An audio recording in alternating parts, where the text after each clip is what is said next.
We will not let Communist Party of China define who we are. In what may become the world's most dangerous flashpoint, a small island democracy stands defiant against the world's largest totalitarian power. China's cognitive warfare, psychological warfare, political warfare, legal warfare, these are tactics to intimidate, to threaten. A country the size of Maryland, Taiwan produces over 90% of the world's most advanced semiconductors. Democracy delivers. It's not just an ideal, but we're talking about a rules-based order, a rule of law, basic rights, and the freedom to innovate. In this episode, I'm sitting down with Xiaobi Kim, the Vice President of Taiwan, to understand what's really at stake here. Taiwan is embedded in every layer of the AI and technology supply chain, not only in the United States, but around the world. Born to a Taiwanese father and an American mother, she has served in Taiwan's legislature and as the island's top representative in Washington. What happens in the case of a China invasion? This is American Thought Leaders, and I'm Yanya Kellick.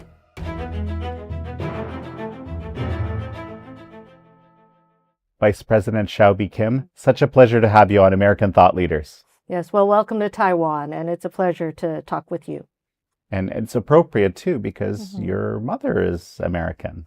Yes, well, my mother's a native of North Carolina, and growing up as both Taiwanese and with some American heritage, I always saw it as a lifetime duty or a mission to be bridging Taiwan and America. And I did not expect it, but I ended up as a diplomat and working also in this particular role in international relations. And so that's been a very meaningful part of my journey. Absolutely.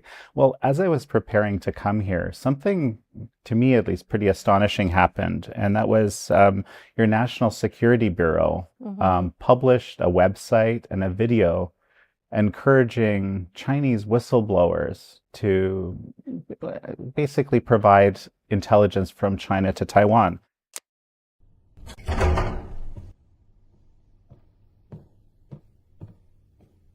唉，又有人被带走了。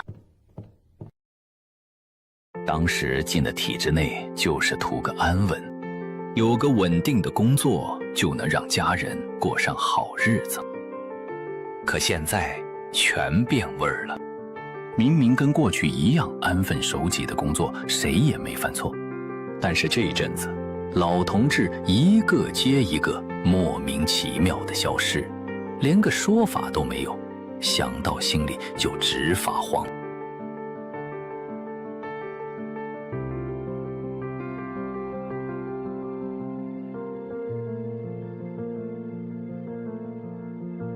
现在是时候做出改变了。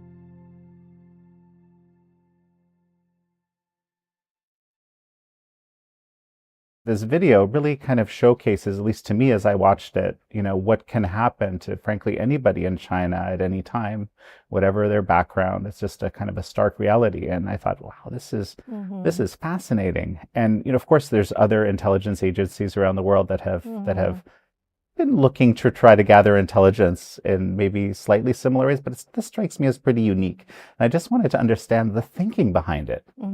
Well, I generally don't talk about our intel operations, but I think the broader context of that is that we've noticed some disappearances in China, including Taiwanese business people, and also some of our religious leaders who have been practicing in China. And so these disappearances, these suppression and the deprivation of basic rights has become increasingly a issue not only for Chinese citizens but for other travelers visiting China. So I think this is a broader context that reminds us how important the rule of law and how important the due process of law and the basic rights that sustain our society's functioning are so important to us. The Chinese Communist Party has been very, I'd say, effective at using these unrestricted warfare doctrines, and especially this kind of cognitive warfare. And I'm looking at this, short video that you published. I thought, could Taiwan be really stepping up its cognitive warfare capabilities? Well, we've been mostly in a defensive position as China's cognitive warfare, psychological warfare, political warfare, legal warfare, and very aggressive interventions in our domestic society and politics has become an increasingly serious problem for us. And we note that other democracies around the world are also facing similar challenges. And so, building our defenses, especially in the age of AI, where very much many of the cognitive warfare or the disinformation is amplified. And so finding the right tools and technologies to protect and defend ourselves is critically important. But at the same time, I mean, what's important for Taiwan is who we are, our values. And so, asserting those values, the rule of law, basic rights, our belief in freedom, our democratic institutions, all of those are important. And while we are defending ourselves, I think we also seek to make Taiwan an attraction for all of those who share our values in this region. Are you working with any other intelligence agencies on this project? Have you gotten any information yet? Well, again, we don't comment on the intel operations of our country or working with others, but on the public side, many countries are facing political interference from authoritarian regimes and state-sponsored political operations. And so there are many opportunities among civil society, civic organizations, NGOs, as well as governments to interact and learn about the challenges that we share, as well as how to respond. So you've actually been branded by the Chinese Communist Party as a separatist. And I'm wondering, your own sense of personal risk. I'm here for the first time, and I sense how close I am to Beijing right now, really. I mean, in comparison to almost anywhere else. What are your thoughts? Well, they've called me a separatist, but they've also sanctioned me they've accused me of cooperating with the Americans. And that's another source of their anger tantrum. But I think, first of all, we will not let Communist Party of China define who we are. And secondly, I think these are tactics to intimidate, to threaten, and to prevent us from doing the work that we're trying to do. And but from my perspective, first of all, like many others who have been sanctioned too, we take it in stride. And secondly, it will not stop us from doing what we need to do to protect our country, to defend Taiwan, to defend our values, but also to really work with other partners internationally to assert the shared interests in preserving the peace and stability of this region, the shared interest in working together to support prosperity. And again, many others, and the list is growing, but I don't have any personal business in China. So again, many of us also take this in stride.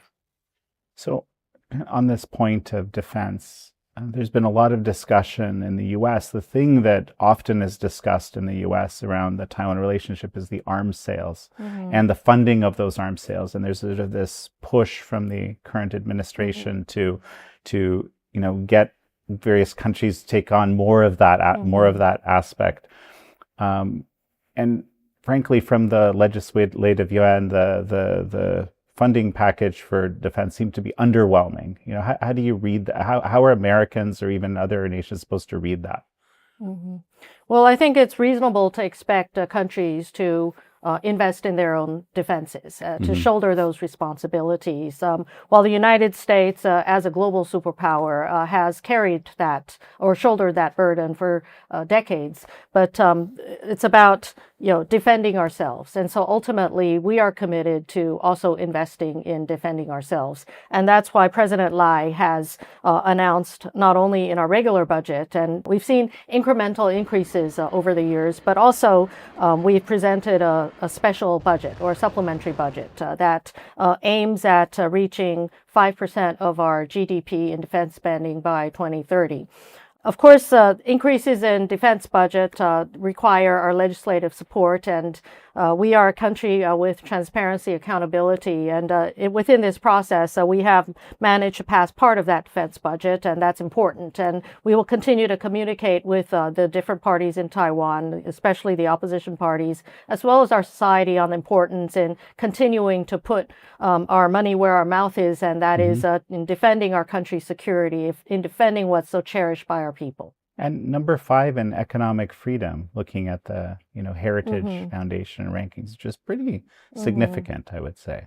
Yes, well, we appreciate that Heritage Foundation, as well as others, have consistently seen Taiwan as a bastion of economic freedom. And that freedom has also enabled the people of Taiwan, through their hard work, diligence, and innovation, to build a very robust economy, one that has over the last year grown by over 8%, and the first quarter of this year over 14%. Of course, this growth is in part spurred by or supported by the growing demand for AI and other key technologies around the world. But I think the people of Taiwan feel strongly that we have to continue to invest in our economic growth, but at the same time, the rule of law and the economic freedom that's been so critical to a sustainable and long-term economy where all of the people here are stakeholders has also been part of that process. Taiwan is the hub for the vast majority of the highest tech chip manufacturing. Actually, there's 2 plants that you're building in Arizona. I remember I passed them not too long ago driving by. They're kind of being spun up over there. So you are branching out with that. What happens in the case of a China invasion? Because this is another thing that we hear a lot about outside, that the Chinese Communist Party has this interest. Of course, it's in the rhetoric of the People's Liberation Army, the PLA. It's sort of something that's expected to happen from their perspective. How do you, what would happen to all of that manufacturing and that prowess and how do you keep it from, basically for that intellectual property from being lost? Well, first of all, everything we're doing today in strengthening Taiwan is to prevent an invasion, to prevent that scenario from happening. So building our strength, and we also share the belief that peace has to be sustained through strength, and that's from the painful lessons of history. And so by preventing any kinetic scenario from happening, I think the peace of Taiwan, the security and stability of this region, it can also be maintained, and thus the global prosperity that is ignited by the critical role that Taiwan plays in global technology supply chains. Essentially, Taiwan is embedded in every layer of the AI and technology supply chain, not only in the United States, but around the world. And one reality is that there is an overwhelming global demand for more. And so Taiwanese companies like TSMC, our chip companies, are expanding their global presence to meet that growing global demand. And they have considered the United States, and specifically Arizona, as a destination for rapid expansion. And that has worked in the form of the largest ever foreign greenfield investments in the United States. So we are not only partnering with the United States in technology and advancing AI and advancing technology, but we are partnering, but we're also building in America. And that's an important effort. And I think that will further deepen our partnership in so many ways. So, speaking about America, you were, I think I met you first briefly when you were the de facto ambassador to America. And I didn't know at that time that you would become the vice president. I didn't know either. Yeah. And you've been described as this cat warrior. I think it's even on the official site, the cat warrior diplomacy. What is it that other countries can learn from cat warrior diplomacy when it comes to doing diplomatic relations with the United States? There's a lot of interest in this. Yes, well, the concept of cat warrior was an idea I assigned to myself in response to dealing with the wolf warriors of the PRC. But essentially, I think it embodies a spirit of Taiwanese people. That is the agility, that we are small, but we need to be mighty, and we need to be strong. And cats have incredible agility. Cats also have the ability to balance in very difficult circumstances, walking on tight ropes. And they've got 9 lives, but I think also very important characteristic is that cats cannot be coerced. They have a mind of their own. And, Taiwan can be soft and warm and cuddly if you're kind, if people are friendly to us. But at the same time, it's important to keep our claws sharp in order to defend ourselves. And cats, they're small, but they can jump 10 times their height or more. And I think, all of these characteristics, the agility, the spirit of having a mind of our own, is part of the Taiwanese characteristic. Now, when that's applied to diplomacy, it involves a lot of balancing. And, we have to leverage Taiwan's strengths in the context of finding common interests and shared especially shared goals and aspirations. And in the context of Taiwan and the United States, it was about forging also consensus in Congress, especially because Congress has such an important role historically in Taiwan-U.S. relations and the Taiwan Relations Act. And, we were pleased to see that across the board, across the political spectrum, there was tremendous agreement in the need to partner with Taiwan, to deepen that relationship, to support Taiwan. And, again, the spirit of the need to balance, across partisan lines, the need to balance, to find that commonality of interests, the need to leverage our strengths, to be force multipliers to each other in diplomacy. I think that's where the attraction is. And that's where Taiwan and the U.S. are so much stronger together. Yeah, so talking about congressional support, and of course there's this, you've become the 4th largest trading partner, which again I think is, for a country of 23 million people, that's pretty impressive. How would you describe this? So what is it that Taiwan ultimately would like to see from America, and what doesn't it need to see from America? Well, our partnership with the United States is one of the most consequential partnerships in the world. It is unique. Although we do not have formal diplomatic relations, it is a uniquely strong partnership that, again, is supported in a bipartisan way by Congress, and it has survived generations, but also successive administrations. It's not only survived, but it's strengthened year by year. And I'd like to highlight 2 areas of this partnership, and one is on security, and the other is on economic relations. On the security front, this partnership has enabled peace and stability in the Taiwan Strait, despite changing geopolitical circumstances and a much more aggressive China. It is a partnership that has enabled the world to prosper. And as many countries, including the United States, as well as others around the world, have highlighted, the peace and stability of the Taiwan Strait is an indispensable component of global prosperity. And so this security partnership has enabled us all to maintain the status quo. And ultimately, the status quo is the largest common denominator among all the stakeholders in this region. I can't say it's the ideal satisfactory scenario. As for China, obviously they've been threatening, and they have not been secret about stating their ambitions to annex and control Taiwan. For us, the status quo is a very harsh reality of a very difficult international engagements. But again, it's the geopolitical status quo supported by the United States and others in this region that has enabled the Indo-Pacific region to grow and prosper for decades. It's also supported peace and stability in this region.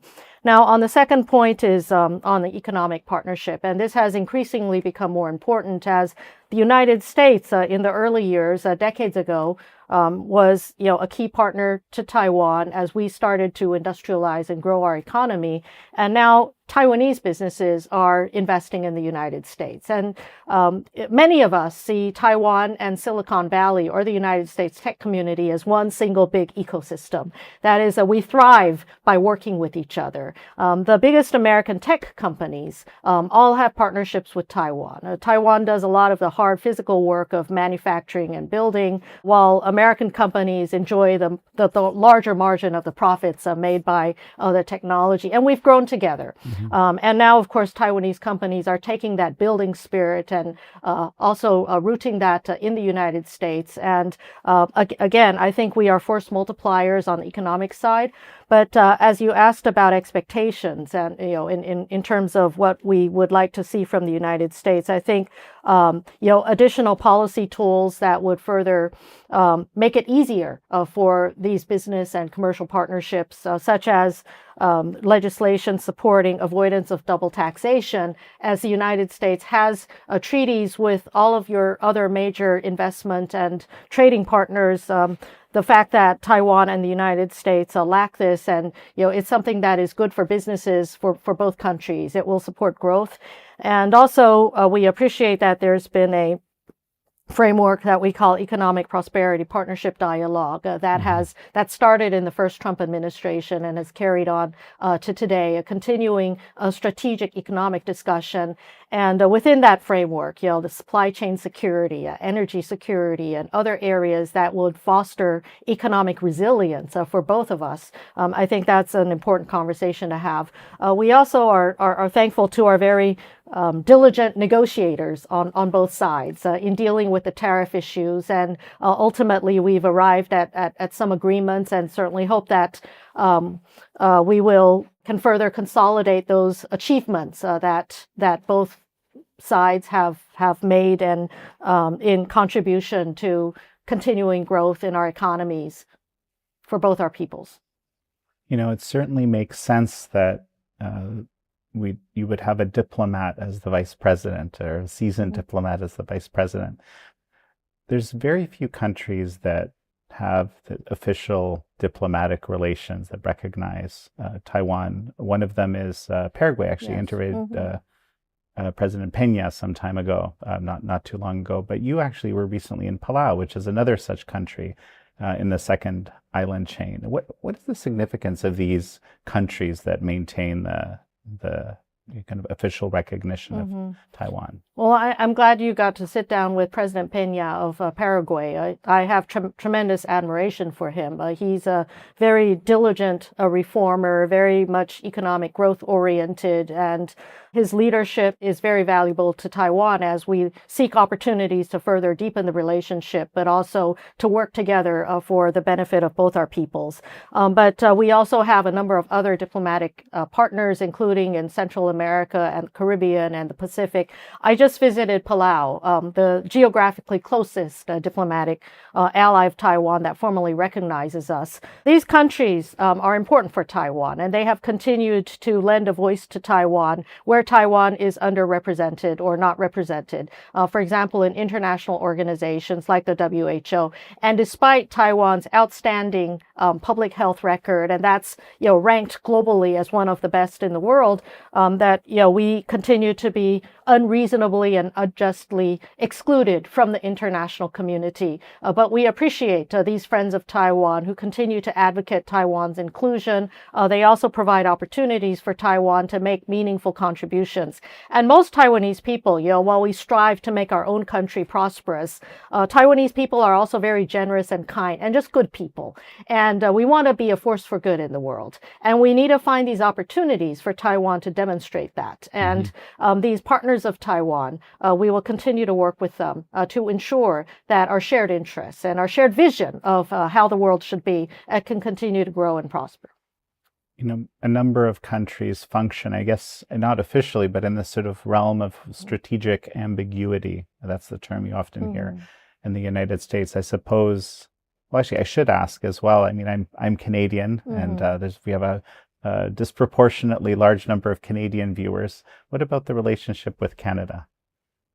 Well, I think Canada is certainly a partner country, like-minded partner that we seek to find opportunities in building, a more diverse set of relations. And of course, the United States remains our primary security partner. But with Canada, the economic relationship has grown, educational partnerships, and also collaboration in some areas of hardcore shared interests, such as freedom of navigation, such as maritime security and cybersecurity, many other areas. And we generally I think Taiwan is open to partnering with all like-minded countries around the world in these areas of interest, and we will continue to work in a very pragmatic way.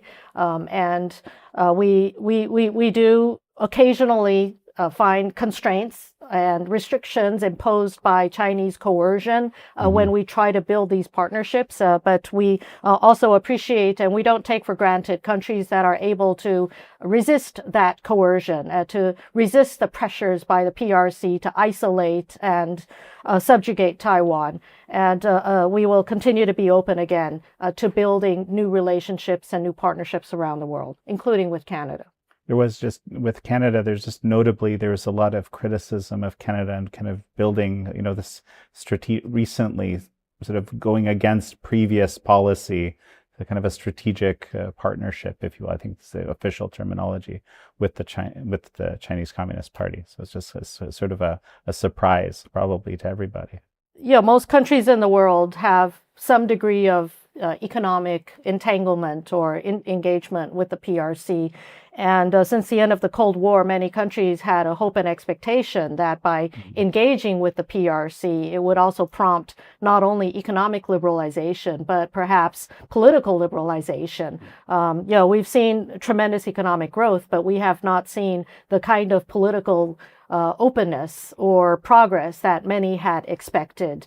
And instead, we've seen in some areas the reverse. And so I think that's a reality that most of us have to take into consideration as we find the most appropriate ways of dealing with the PRC. One data point, which I think is really kind of under talked about, which is that you have 3 times greater GDP per capita here in Taiwan than China. And, that's pretty significant given how China is sold as this, incredible success story. I think, what are your thoughts about that? Yes, well, China has certainly grown significantly since their reform and opening process on the economic side in the 1990s. But at the same time, we have a strong belief that democracy delivers. It's not just an ideal, but we're talking about a rules-based order, a rule of law, basic rights, and the freedom to innovate, the freedom to be creative. And that's what really fosters economic growth. And the Heritage Foundation's ranking on Taiwan's economic freedom, I think that's very important. And so we want to continue to ensure that our political system delivers. And I think it will, and it has been, an area of competition, of course. The PRC continues to champion their form of socialism and communism, while in Taiwan, we stand with our belief that economic freedom, market economics, in addition to the political freedoms that are so important to our society, are really what delivers to the needs of the people. So, and as you're saying this, I'm thinking of this term, whole of society resilience. This is something that I associate with Taiwan. Can you just expand on that a little more, what that means? Yes, well, this is an important initiative of President Lai in his administration, or in our administration. And essentially, it's a belief that Taiwan's defense and resilience depends on not only military and military security. While we are investing heavily in bolstering Taiwan's defense on the military side, at the same time, we see security as a whole of society effort. And that involves, for example, cybersecurity, the protection of our critical infrastructure, and many around the world have also experienced, for example, compromises or disruptions in undersea cables or in energy supplies, cyber attacks in critical infrastructure and financial institutions. We also believe resilience is in a society able to recover quickly after all kinds of shocks and disruptions to our daily lives. Taiwan is we have a lot of experience in dealing with earthquakes and typhoons that have very serious impact on our society. But I think by building resilience, we can quickly recover and ensure that the cohesion of society is sustainable over the long run. So this kind of whole of society resilience concept, which in addition to the cyber critical infrastructure and all those areas also involves, for example, telecommunications resilience and stockpiling and critical supply chain protection, everything that our society from the private sector can also contribute to helping each other through hard times. I think this has been demonstrated in Taiwan. We are increasingly a stronger and resilient society as a result. Probably a lot to be learned from that for not just Taiwan, but many countries is what I'm thinking. But let's look ahead towards 2030. So what kind of Taiwan do you envision? Where do your dreams lie here? Yes, well, 2030 is not really far out, but I think what everyone's trying to achieve here in Taiwan is a Taiwan that is peaceful, that is stable, that is democratic and strong, and where the people have greater confidence in our own country and in the role that Taiwan could play in the world. We certainly strive to ensure that Taiwan is more connected globally, and that would bring about greater prosperity for our people, but also enable Taiwan to contribute more in a global context. And from a geographic perspective, we might be a small country, but the people of Taiwan strive to be a great country when it comes to contributing to technology progress, when it comes to contributing to humanity, when it comes to contributing to a more peaceful and stable region. Essentially, we are stabilizers. We are peace builders. We are freedom-loving people, just like many of your viewers and audience around the world. And we want to be well connected with the international community. So, okay, let's expand the time window. Maybe let's go 2040. I don't want to say 2050 because that has its own significance. Let's say 2040. There's one thing that you would like to see shift or change, or that would work for the benefit of Taiwan, or perhaps the relationship with the U.S. and other free nations. What would that be? Well, I think, as I said earlier in this interview, we see the geopolitical status quo as the largest common denominator among all of the stakeholders in this region. And defending that and ensuring that stability, peace, and prosperity prevail in this region, I think is foundational to the pursuit of our ideas in the future.